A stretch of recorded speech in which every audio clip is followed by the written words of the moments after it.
श्री स्वामी समर्थ. सर्वांना माझा श्री स्वामी समर्थ. दिगंबरा दिगंबरा श्रीपाद वल्लभ दिगंबरा, सगळ्यांचा दिवस स्वामीमय जावो ही स्वामीचरणी प्रार्थना करते आणि आजच्या व्हिडिओला सुरुवात करते. सर्वांचं माझ्या चॅनल मध्ये स्वागत आहे. श्री स्वामी समर्थ.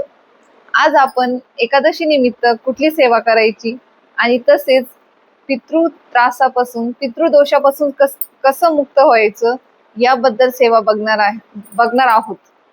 तर चला आज आपण पितृदोष कसा लागतो याबद्दल सांगते.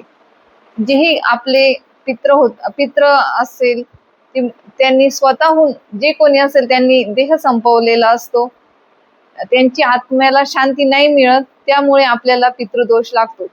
तसेच पितृदोषामुळे काय समस्या निर्माण होतात ते मी सांगते. पितृदोषामुळे आपल्याला आपल्या घरातील लग्न न जमणे, संतती प्राप्ती न होणे ही सर्वात मोठी अडचण आहे. तसेच नोकरी संबंधी समस्या आणि आपला जर कुठला व्यवसाय असेल त्यामध्ये तोटा किंवा तो व्यवस्थित न चालणे, अशा अनेक समस्या.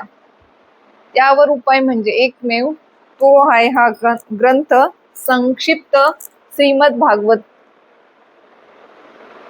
हा ग्रंथ तुम्हाला जवळील दिंडोरी प्रणीत केंद्रामध्ये मिळून जाईल. या ग्रंथाची वाचन कधी करायचे? उद्या एकादशी निमित्त तुम्ही या ग्रंथाचे वाचन करू शकतात. महिन्यात दोन पारायण होतील तुमच्या. एका दिवसात एक, म्हणजे प्रत्येक एकादशीला एक. महिन्यात 2 एकादशी असतात, तसेच तुमचे 2 पारायण होतात. जेवढा या ग्रंथात ताकद आहे ना पितृदोषापासून मुक्त होण्यासाठी, इतर कुठल्याही नाही. हा संक्षिप्त भागवत ग्रंथ आहे, मोठा ग्रंथ नाही. हा ग्रंथ वाचायला 1.5 ते 2 तास लागतो. जे जुने सेवेकरी आहे त्यांना 1.5 तासात होतो आणि जे नवीन त्यांना कदाचित 2 तास लागू शकतात. तुम्ही जवळील केंद्रात जाऊन याचं वाचन करू शकतात. प्रत्येक एकादशीला केंद्रामध्ये याचं वाचन होतं आणि तुम्हाला याच्यापासून तुमचे खडतर पितृदोषचा त्रासातून तुम्हाला मुक्ती भेटते. तुमच्या पुढच्या 7 पिढीचा उद्धार होतो.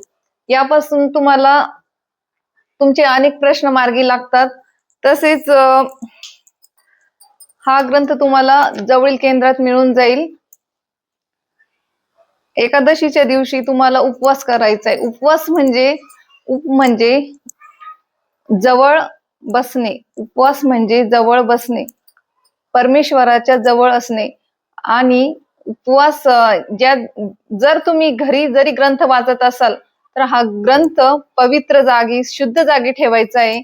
आणि तुमचं वाचन झाल्यावर जो भस्म असतो तो तुम्हाला घरात फुंकायचा आहे. आणि लहान बाळाला पण तुम्ही लावू शकता. आणि ग्रंथ वाचून झाल्याच्या नंतर तुम्हाला त्यावर फूल अर्पण करायचंय. अशा प्रकारे तुम्ही घरी पण वाचू शकतात किंवा केंद्रामध्ये पण वाचू शकतात. आणि तुम्हाला 100% या ग्रंथातून तुमच्या अडचणी नक्कीच मार्गी लागतील. तुम्ही उद्या कामदा एकादशी निमित्त या ग्रंथाचे पारायण करावे. आणि तसेच प्रत्येक एकादशीला केले तर वर्षभरात तुमचे 24 पारायण होतात आणि तुम्हाला तुमचे सगळे प्रश्न मार्गी लागतील. झालेली सेवा स्वामी चरणी रुजू करते. श्री स्वामी समर्थ.